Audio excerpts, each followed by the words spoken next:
Sean ustedes bienvenidos a la antigua sede del Senado de la República.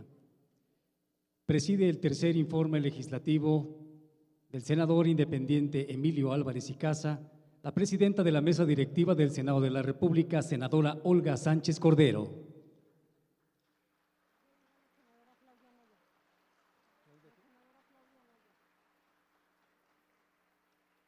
Saludamos la presencia de la senadora Claudia Anaya.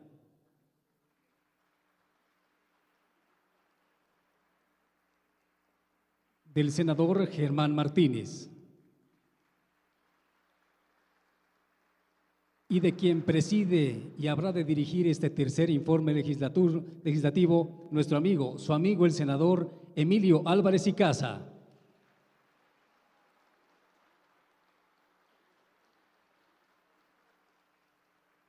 Queremos agradecer también muy puntualmente la presencia de los colectivos, de activistas, de defensores de derechos humanos y de las libertades en el país. A todos ustedes, gracias por acompañar en este tercer informe legislativo a su amigo el senador Emilio Álvarez y Casa.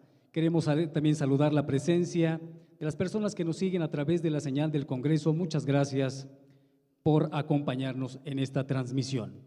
Para dar inicio con este tercer informe legislativo, hace uso de la palabra la presidenta de la mesa directiva del Senado de la República, senadora Olga Sánchez Cordero.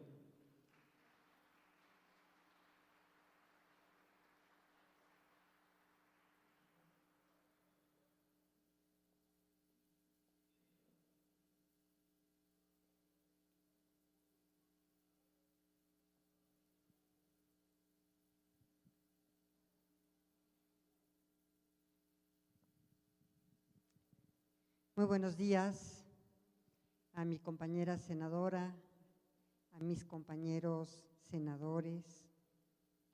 Para mí es un honor y es un gusto estar hoy acompañando a mi compañero, el senador Emilio Álvarez y Casa Longoria, en este su tercer informe de gobierno. Estimado Emilio, muchas gracias por la invitación para atestiguar este ejercicio de transparencia y rendición de cuentas, que sin duda habla de tu compromiso y también de tu convicción por conducirte con responsabilidad y con patriotismo en esta nuestra encomienda legislativa. Aprovecho también esta oportunidad para saludar a todos los colectivos defensores de derechos humanos que nos acompañan esta mañana y para felicitar a tu equipo de trabajo, porque tu equipo de trabajo, al igual que tú, ponen todo su empeño para que las acciones emprendidas de las que hoy nos das cuenta hayan sido posibles.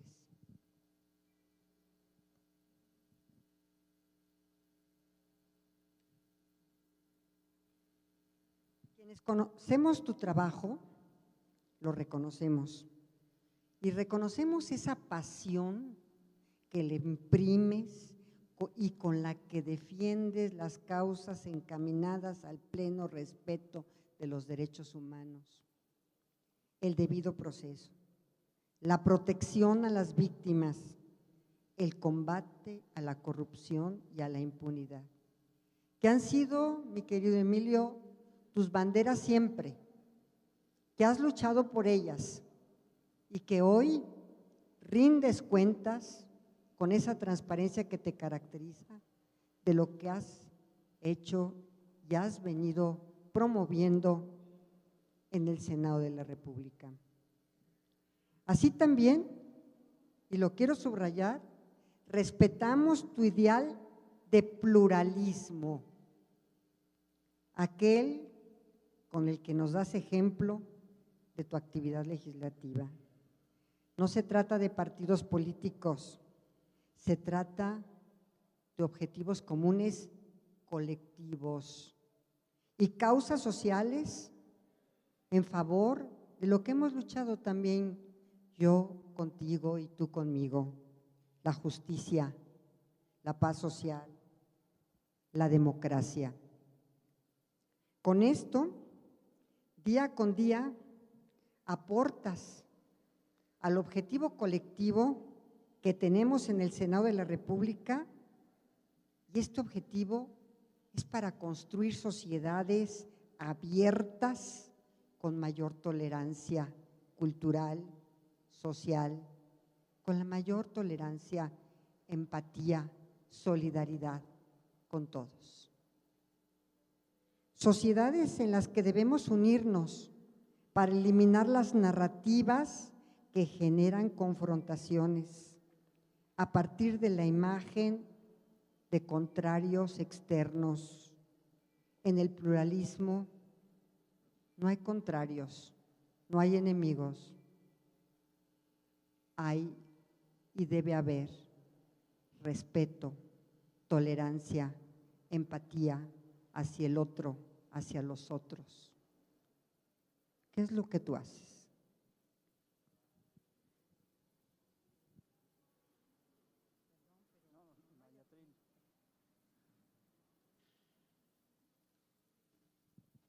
Somos aliados del cambio hacia un mundo más incluyente y más igualitario. Yo quiero, ante este gran público, decirte que siempre te he reconocido, te he admirado y te respeto muchísimo en esta lucha permanente por hacer realidad los derechos humanos en nuestro país. Por la lucha por la justicia social, por la lucha por las víctimas, esas víctimas que han sido y fueron invisibilizadas y que hoy están presentes en nuestras acciones y en nuestro pensamiento. Felicidades, muchas felicidades, querido Emilio, por este tercer informe de actividades. Estoy segura de que este año ha sido muy provechoso y que es el marco de una segunda mitad con mayores retos por cumplir. Te deseo el mayor de los éxitos en la consecución de estos proyectos actuales y en los venideros.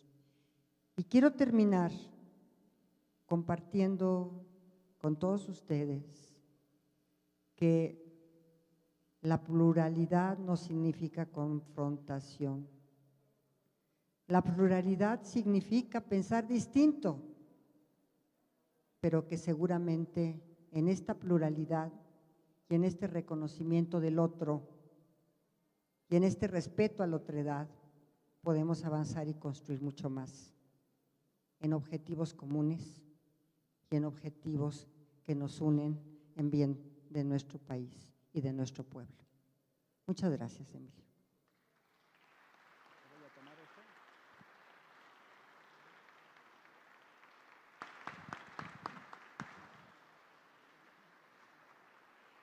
Lo digo con toda mi sinceridad y confianza, mi corazón.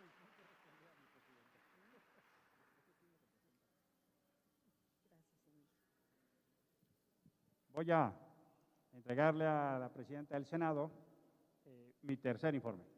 Y diré nuestro tercer informe, porque es hecho en colectivo, con ustedes, con todas y todos los que hemos trabajado por esta causa. Presidenta, muchísimas gracias. Ella se va a tener que retirar. Debo de confesar que procedí a la muy conocida maniobra de la manita de puerco para que estuviera acá. Y tiene que conectar, de hecho ya no va a irse a la sede, se queda acá, pero mucho agradezco el esfuerzo, la presencia y por supuesto mi representación. Gracias a todos.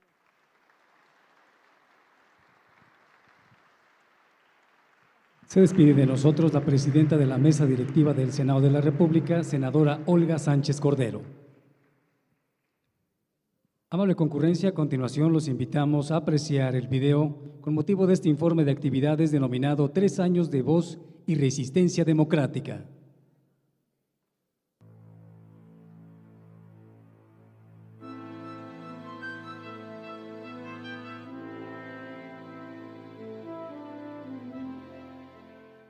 En este tercer informe de labores, te rindo cuentas de lo realizado en defensa de tus libertades y derechos. Comprometí que mi esfuerzo como senador independiente privilegiaría en todo momento la defensa de los derechos de víctimas y ciudadanía. Y así ha sido. Cuestioné el pacto de impunidad que hasta hoy sigue protegiendo a Enrique Peña Nieto y sus principales colaboradores, un gobierno marcado por la negligencia y la corrupción. La estafa maestra, la Casa Blanca, las casas en Malinalco, el tren a Toluca, son ejemplo de cómo el dinero público se utilizó para fines personales y electorales. Incluso como iniciativa ahora presentamos denuncias por casos emblemáticos de corrupción del anterior gobierno, sin que hasta la fecha pase nada. Integrar el Senado de la República no es un privilegio, sino una responsabilidad. Es una obligación moral y ética estar del lado de los que menos tienen, de quienes son violados sus derechos humanos. Estas madres mexicanas recuerdan con este hecho lo que hicieron las madres de la Plaza de Mayo en Argentina. Ese ha sido el objetivo de mi trabajo como senador independiente, desde las comisiones de derechos humanos y la de zonas metropolitanas y movilidad del Senado, pero sobre todo como defensor de derechos humanos. México vive una de las peores crisis humanitarias de que se tenga memoria. Hoy son más de 90,000 personas desaparecidas, según cifras oficiales, más de 21,000 tan solo en este gobierno. México es una enorme fosa clandestina, reconocen voces oficiales. Necesitamos que paren ya las desapariciones forzadas en México. La violencia no para. La cifra de homicidios y de asesinato de defensores y defensoras de derechos humanos, de periodistas y ambientalistas colocan a nuestro país muy por encima de Siria o Afganistán, donde se vivieron y se viven guerras civiles, y las masacres se acumulan, como en el caso de las familias Levarón y Legrand. Tu voz es mi voz, más que un lema, es un compromiso con quienes buscan a sus seres queridos arrancados por la delincuencia organizada, pero también por actores institucionales. Este gobierno se comprometió a dar solución. Debo afirmar que ha incumplido. El presidente dejó de recibir a colectivos y víctimas y ordenó la extinción de fideicomisos de apoyo. Hoy refrendo mi compromiso.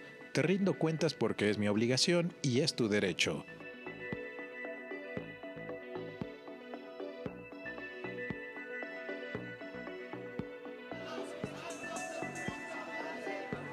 Han sido 3 años donde hemos alzado la voz en la tribuna y en las calles por tus libertades y derechos. 3 años donde tu voz es mi voz para la resistencia democrática.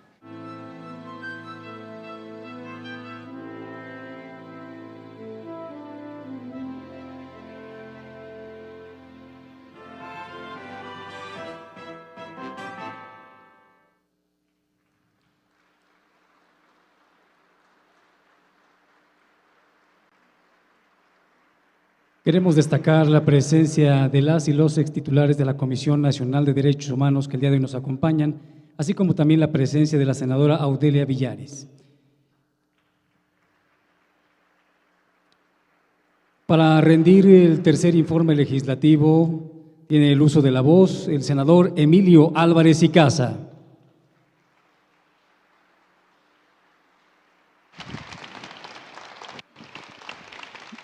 Muy buenos días, sean bienvenidas todas y todos a este informe colectivo. Además de un servidor, habrá otras personas que hagan uso de la palabra, que justo tiene el mensaje, el simbolismo de hacer saber. Parece que mejor así. De hacer saber el trabajo que hemos hecho estos 3 años. Hay quienes vienen de fuera de la ciudad, lo cual mucho me enorgullece y agradezco, porque es un trabajo en la República, más allá de la ciudad, aunque yo represente a la ciudad, es un trabajo que va más allá de los límites de la ciudad.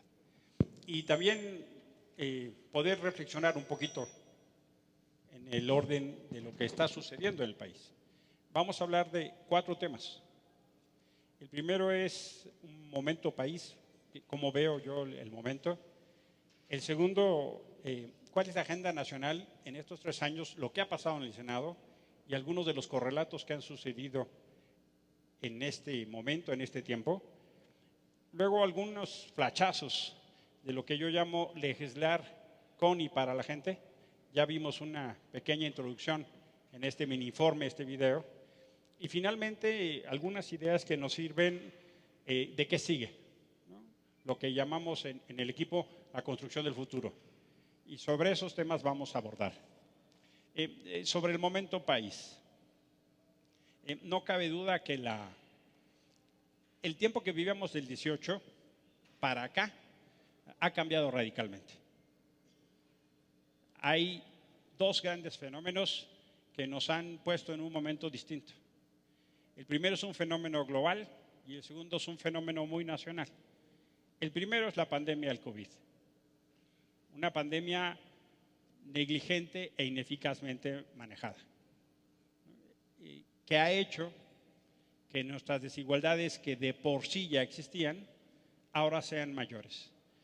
Se tomaron decisiones o dejaron de tomar decisiones que han hecho que la cosa sea peor.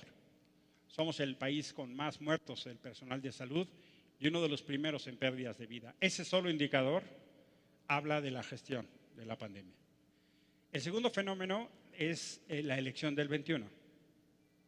Y queramos o no queramos, esa elección es una especie de referéndum, de evaluación de lo que ha hecho este gobierno. Y la distancia entre lo que se ofreció y lo que se realizó llevó a una composición distinta en la Cámara de Diputados. Hoy hay una composición distinta. La gente optó por contrapesos. La gente optó por mandar un mensaje de equilibrios y de límites. Y eso tiene que ver, y ojalá así se entienda, en la dinámica democrática. La coalición de gobierno ya no tiene la mayoría para hacer reformas constitucionales o algunos nombramientos. Y eso obliga a dialogar, obliga a juntas y juntos construir la visión de país entre todas y todos. Pero también es preciso que la oposición no se confunda. Mucha gente votó por la oposición no para regresar la confianza perdida, sino porque fue el instrumento de castigo a los errores y a los excesos. Y por eso es tan importante que se entienda el momento democrático. Y también tiene que leerse con mucha claridad y no interpretar mal ese mensaje, para que no sea la prepotencia, la cerrazón, el autoritarismo, como está pasando en la Ciudad de México, como un gobierno en la ciudad que responde con cerrazón, con represión, en recuerdo de las peores épocas de un México autoritario, sin hacer eco de que hoy en la ciudad la oposición gobierna la mayoría de las alcaldías. Y ese también fue un mandato a la urna. Ese es un mandato de la gente de esta ciudad, que es una sociedad exigente, ¿eh? Esta ciudad no aprueba ni los actos de corrupción ni los engaños, así tiene que entenderse.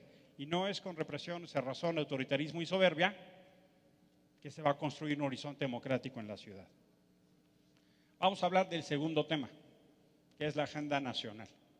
Y solo voy a mencionar 5 de los temas que tuvieron protagonismo principal en el Senado y de algunos de los procesos que nosotros fuimos constructoras, constructores, artífices. El primero de ellos es lo que llamamos el rompecabezas autoritario. Hemos venido insistiendo en eso, no es la primera vez. Pero si ustedes juntan las piezas de lo que se ha ido decidiendo en materia legislativa y en materia del Ejecutivo, cuando ponen el rompecabezas junto, van a ver que se toman justo un molde que nos acerca más al autoritarismo que a la democracia. Prisión preventiva oficiosa, la intervención de la unidad de inteligencia financiera sin control judicial, la persecución y estigmatización a los adversarios, el bloqueo que se hizo para eliminar el arraigo, incluso cuando ya estaba en primera lectura en la Cámara de Senadores, la regresión que se ha dado a los derechos de las víctimas, la profundización de la militarización, la regresión en la reforma de la Fiscalía General de la República, la reforma autócrata del Poder Judicial, los excesos de la Ley de Extinción de Dominio, son solo algunas de esas piezas que marcan ese México autoritario que mucho preocupa porque sus efectos tienen incluso en algunos casos ya anclaje constitucional. Y ya estamos viendo a casi 3 años las consecuencias de esas decisiones absolutamente negativas y contrarias a libertades y derechos.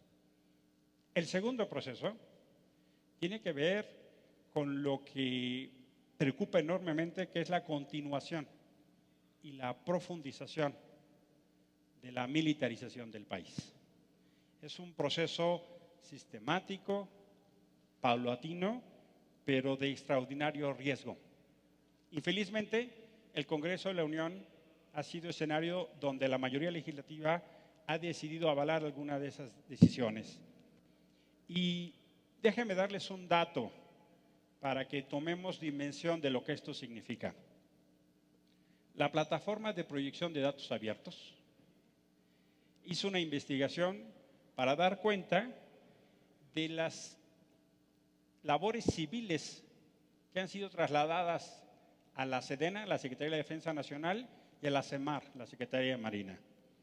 Son 246 tareas que eran responsabilidad civil que se han trasladado a las Fuerzas Armadas. De esas 246, no hay información pública del presupuesto destinado en 140. No hay información pública porque se abusa del tema de la seguridad nacional para la secrecía y la opacidad. Son 138 labores federales y 109 en materia estatal.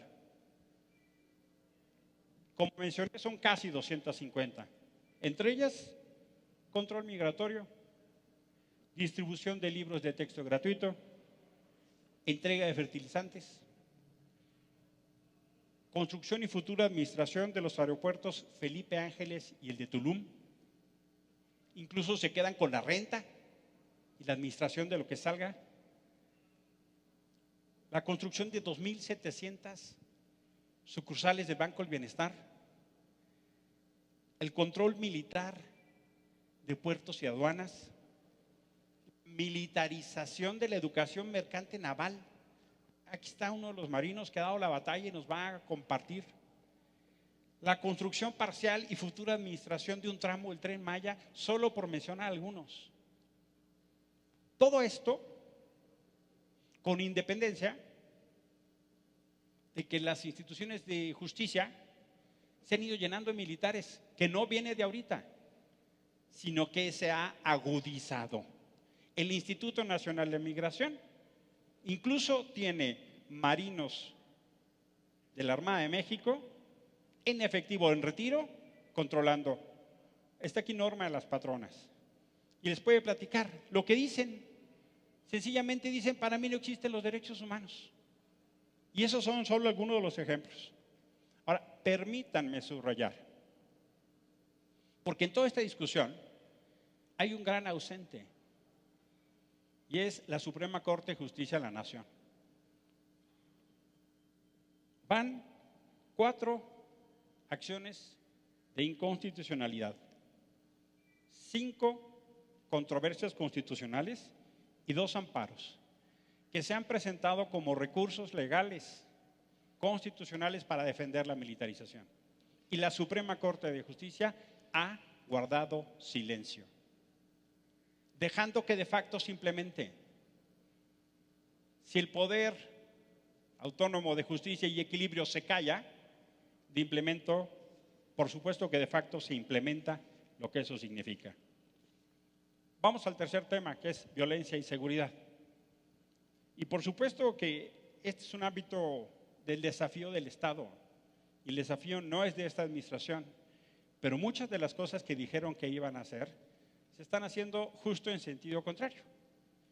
El fenómeno de la participación de las Fuerzas Armadas en labores de seguridad toma especial relevancia y más aún cuando quieren regresar a la Guardia Nacional al Ejército, aunque el Senado dijo lo contrario.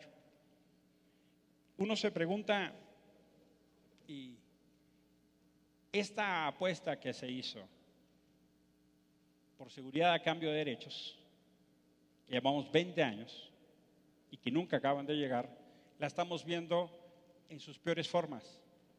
Y por supuesto que uno se pregunta, aquí está Ernesto López Portillo, que es una de las voces más autorizadas para eso, ¿cuándo se va a dar la profesionalización de las policías civiles en las entidades? Cuando hicimos la reforma constitucional para la Guardia Nacional, también hablamos del proceso de las policías civiles. Y aquí hay que hacerse cargo que las autoridades civiles han guardado silencio, eventualmente cómplice o complaciente, del proceso de militarización para que las Fuerzas Armadas asuman responsabilidades que no les corresponden.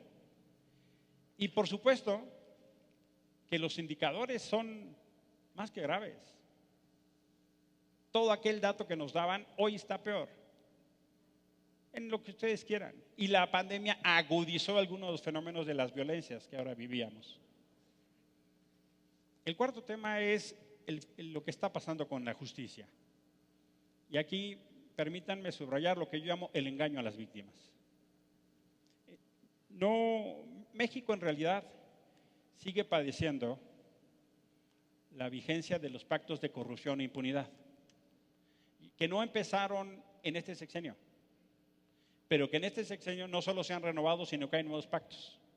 Ya vimos al señor Lozoya en un restaurante de lujo, ¿no? Y en cambio persiguen a otros, a Naya, a los científicos. Ojalá le dieran a los científicos el trato que le dan a Lozoya, o a los periodistas, o pongan ustedes el ejemplo. Y por supuesto que no se está entendiendo el problema estructural de la debilidad de la justicia. Acá está Mariclera Acosta, es una de las voces más autorizadas para hablar de justicia transicional. Lo que se hizo como una oferta de Estado por las víctimas, por las organizaciones, por los especialistas, ha quedado una promesa incumplida más. Pero no solo así, se cambió la ley de la Fiscalía, esencialmente para atrás, incluso en detrimento de derechos de víctimas. Decía unos colegas de la mayoría legislativa de Morena, al momento que se les interpelaba de que se estaban quitando derechos, que votaban a favor, pero en protesta. ¿Cómo vas a votar a favor en protesta? ¿Cómo así? Y también, pues, por supuesto, preocupa muchísimo una parte sustantiva de las reformas del Poder Judicial, empezando por la intentona golpista de extender el mandato del presidente de la Corte y de los consejeros de la Judicatura. Incluso hoy sigue preocupando el tema de los integrantes del Consejo de la Judicatura. No se ha entendido el colapso de la estructura ordinaria y que se necesitan mecanismos extraordinarios. El quinto tema es la crisis de derechos humanos. Y solo voy a hablar dos aspectos. La dramática situación que se vive en materia de migración. Es una absoluta vergüenza lo que el gobierno de México está haciendo en materia migratoria. Tiene un discurso de derechos humanos agresivo, pero tiene una práctica más agresiva de violación a los derechos humanos. Y lo que estamos viendo es que de facto México se convirtió en el muro de Trump. Se abandonó la tradicional política de solidaridad para abrazar férreamente la política de seguridad nacional.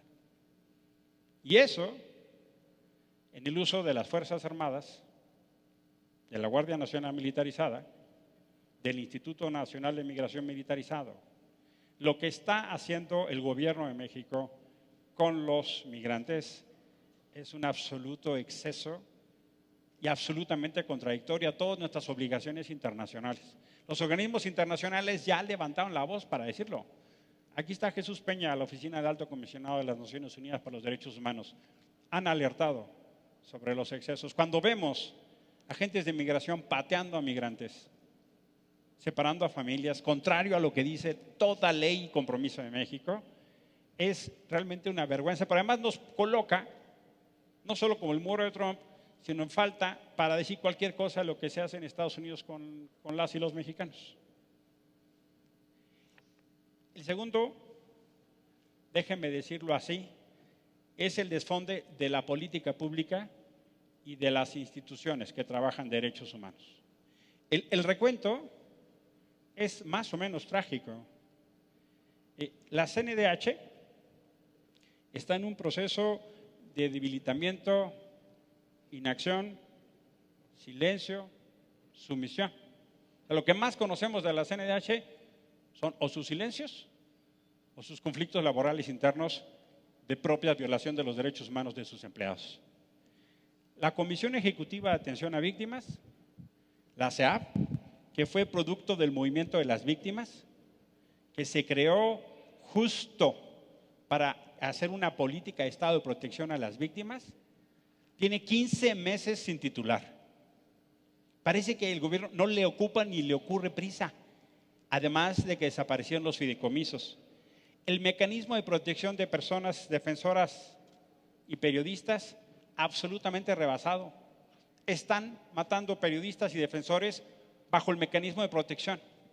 Y no solo desaparecen el fideicomiso, que además suponía reglas, no solo despidieron a gente capacitada, no solo hacen desatención de los procesos, sino que no les importa. La Comisión Nacional de Búsqueda, rebasada ante una situación estructural. El presidente ofreció recursos ilimitados y la Comisión Nacional de Búsqueda tiene 89 personas y un presupuesto de operación de 52 millones de pesos. Para eso, ese presupuesto y esa capacidad operativa para buscar a 90,000 personas. En este sexenio van 21,000 desaparecidos. Ya sin hablar del debilitamiento de la Secretaría de Gobernación en su área de derechos humanos. Por supuesto, los gobiernos estatales ausentes y sumisos. Pero si nos vamos a la parte de la institucionalidad gubernamental, como si no fuera suficientemente grave lo que acabo de decir, el cuadro se descompone aún más.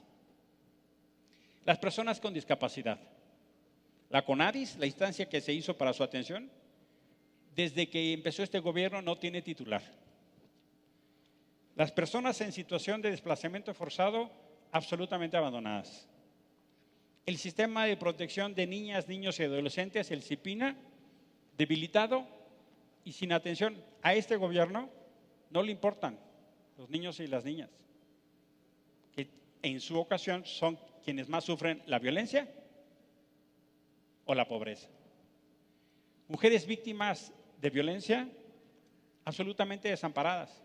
Todos los esfuerzos que se han hecho de trabajo con los albergues y con la sociedad civil están erosionados, debilitados, cerrados. En lugar de trabajar trabajan contra el gobierno. La población indígena, a pesar de que hay una nueva entidad, el Instituto Nacional de las Poblaciones Indígenas, tiene menos presupuesto que hace 4 años.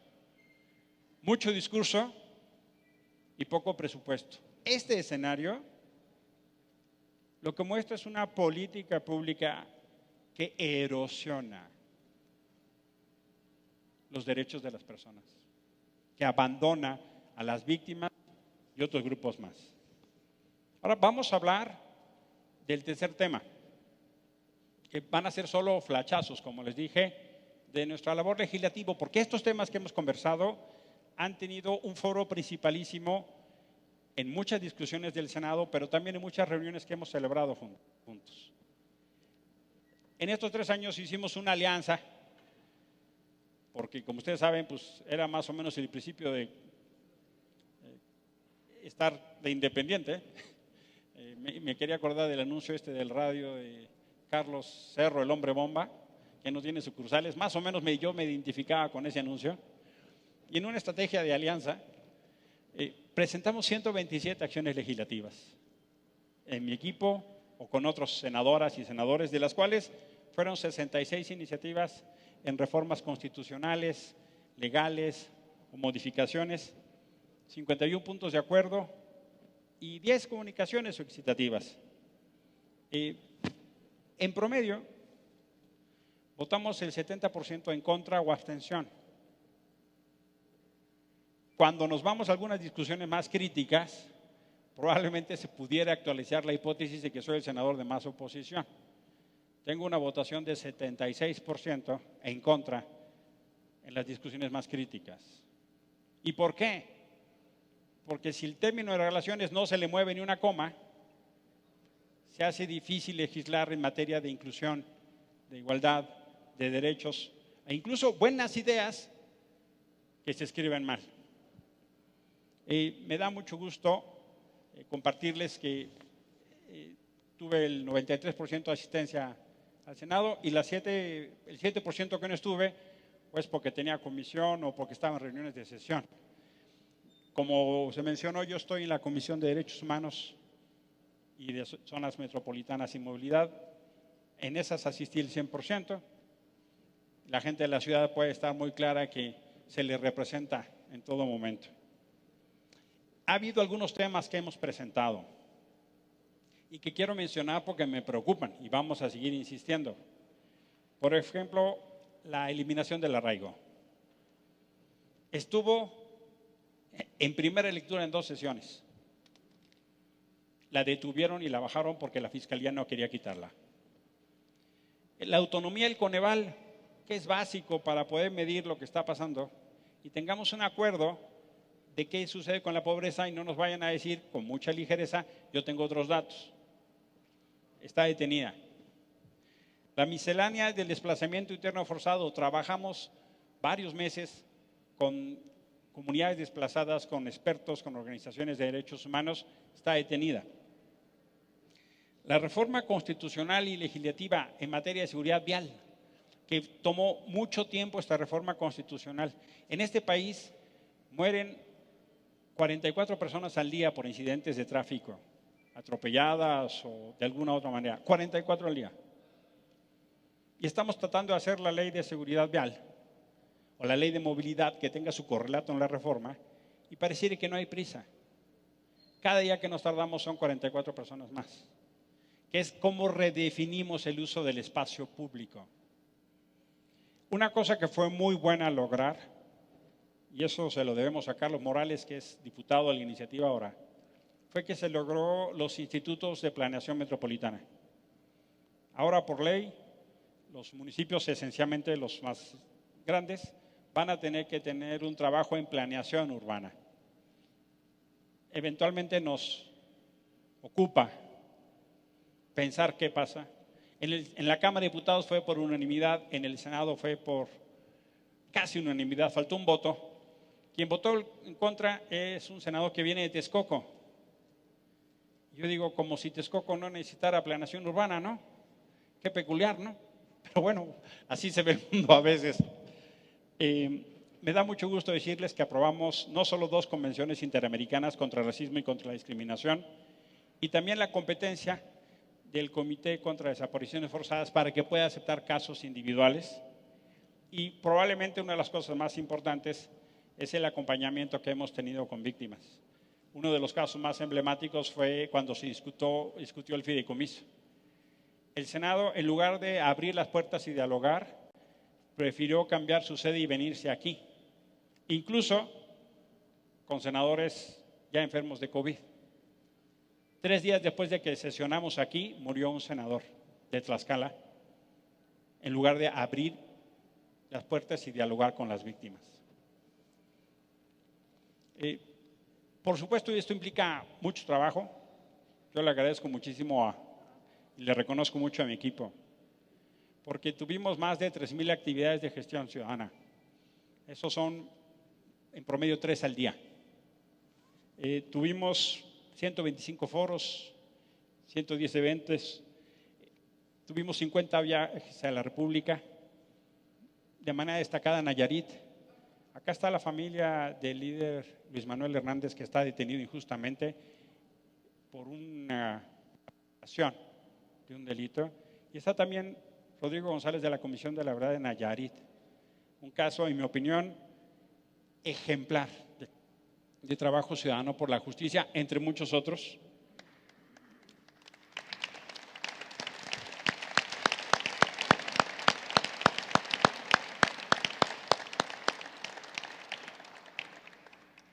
Y también una parte importante de trabajo, como toca el Senado, con cuerpo diplomático y organismos internacionales.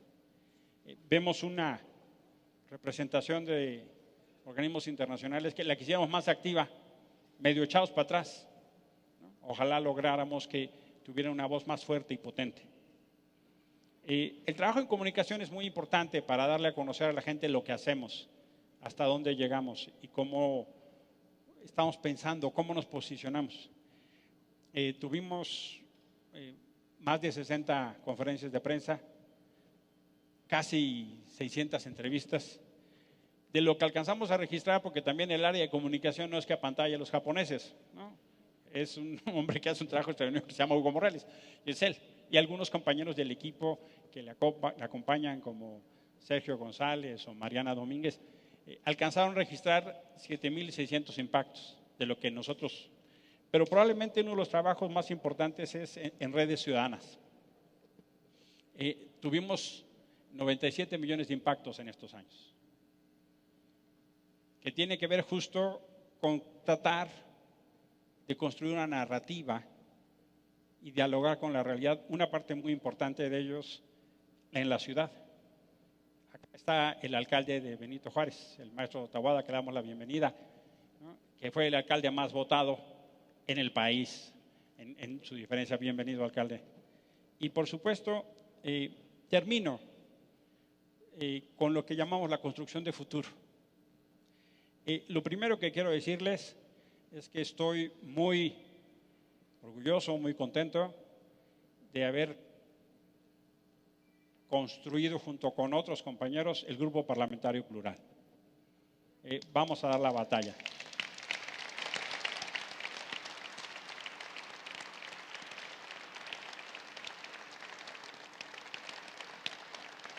Está acá, hemos decidido que nuestra coordinación va a ser rotatoria, ¿no? Y la primera coordinación le toca a Germán Martínez. Cuando formalizamos, ya estamos en fines de septiembre, le dijimos, ya llevas un mes, ya llevas un mes de coordinador, le contamos el tiempo. Y además de Germán, que le doy por supuesto la bienvenida, ustedes saben, está Gustavo Madero de Chihuahua, hoy está en Chihuahua, Nancy de la Sierra de Puebla, ahorita está en Puebla, y Alejandra León Gastelum está en Baja California. Y preferimos que estén en sus estados haciendo lo que tienen que hacer con la gente, que en estos eventos Germán y yo nos representamos. Y vamos a hacer una apuesta justo para tratar de salirnos del Senado, para ir a donde está la agenda nacional. Y por eso nuestros colegas están allá. En una apuesta, sí, creemos que el Grupo Plural es una de las, déjenme decirlo así, la pluralidad es una de las vacunas contra la polarización. Hemos platicado de algunas prioridades de la agenda legislativa. Déjenme darles 4 pinceladas a fuerza de más detalle en otro momento. Queremos avanzar en la lucha por la justicia social, contra la desigualdad. Hay que hacerse cargo de la deuda social que tenemos en este país. Creemos que es el momento oportuno para una reforma tributaria. Los programas sociales no alcanzan para cambiar la desigualdad estructural. Si no nos metemos de fondo a una reforma estructural, a una reforma tributaria, se van a reproducir las desigualdades. En este país, los pobres heredan pobreza. Si no rompemos ese ciclo de pobreza, como ha dicho Rogelio Gómez Hermosillo en la Acción Ciudadana contra la Pobreza, soy uno de los más asiduos fans de sus productos y cada que puedo los subo. No sé si soy fiel intérprete, pero le echo ganas. Tuvimos la presentación cuando estuvo el Desarrollo Social y mi presentación fue el informe de la Acción. La segunda de ellas es, queremos avanzar contra el cambio climático, antes de que sea demasiado tarde, porque si no, muchas de las cosas que estamos hablando son irrealizables, porque sí, esto va asociado a problemas de gobernabilidad, de crisis, de falta de alimentos. Se ve catastrófico, lo es. Pregúntenle a la gente que fue a interpelar al presidente en Puebla de que no llegan los apoyos. Y encima desaparecen fideicomisos. Tercero, sí les decimos con mucha claridad, en la consolidación democrática, ni un paso atrás. Todo lo que implique consolidar lo que hemos construido, estamos de acuerdo, pero no vamos a regresar a fórmulas que con batallas ciudadanas y con vidas de compañeros defendimos. Vamos a empeñarnos decididamente en la consolidación democrática. Y un cuarto tiene que ver lo que llamamos la construcción de la paz. Y eso empieza con el lenguaje. Lo que han dicho los relatores de Naciones Unidas es que la violencia empieza por la palabra. Por eso es tan importante que ubiquemos el fenómeno de construcción de la paz. Por supuesto que me parece preocupante la Ciudad de México y además en mi carácter de senador más. Es un escándalo. La línea 12 refleja tal cual al gobierno de Claudia Sheinbaum. Reduce el presupuesto en mantenimiento, negligencia y opacidad sin culpables. Pero no solo fue el derrumbe, se les quemó, se les inundó, se alcanzó, se quemó el centro de control. Eso refleja con mucha plenitud. Pero lo que vamos a construir en la ciudad es justo normalidad y gobernabilidad democrática. Como yo les decía, la gente en la Ciudad de México es muy exigente y así debe ser. El presupuesto y los recursos que tienen dan para eso. Esta ciudad no acepta las fórmulas de partido-gobierno. Ya esta ciudad se lo dijo desde 1985 al PRI. La gente de esta ciudad también se lo dijo al PRD. Y ya se lo empezó a decir a Morena. Y aunque ahora se vistan de morenas, de morenos, y aunque ahora se sientan la corcholata más preciada de la comarca, la batalla que vamos a dar, tengan absolutamente claro, es una batalla en la ciudad por la defensa de los derechos de los ciudadanos para todas, no solo para los que están bajo la simpatía de la jefa de gobierno.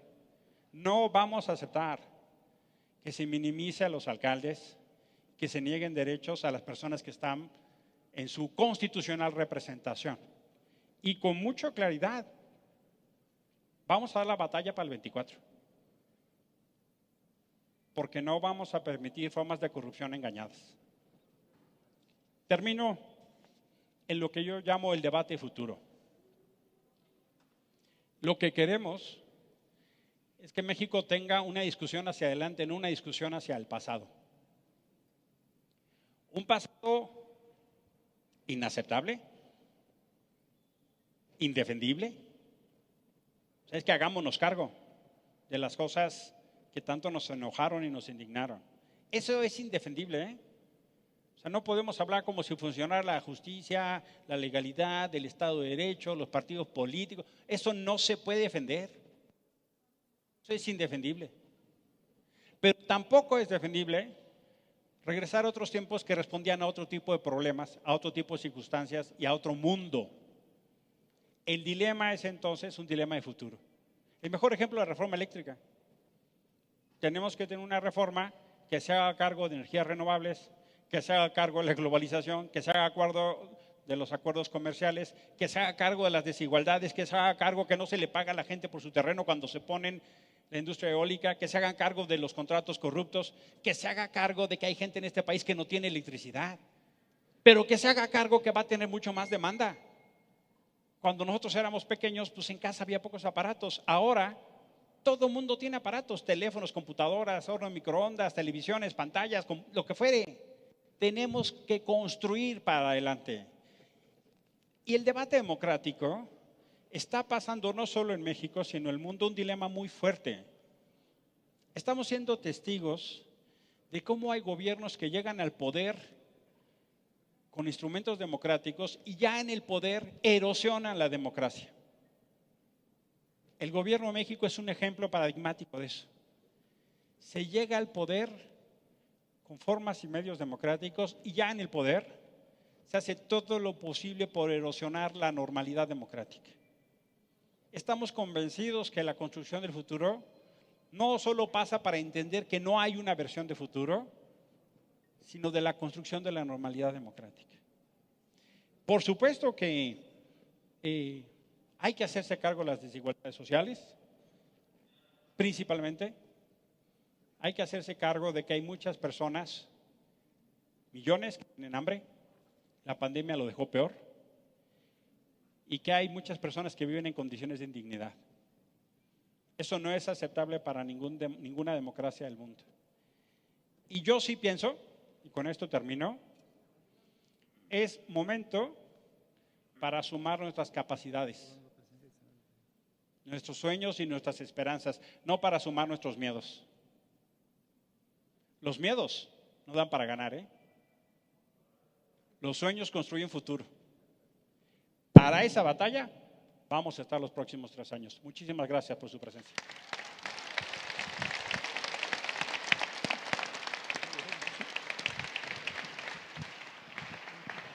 Gracias.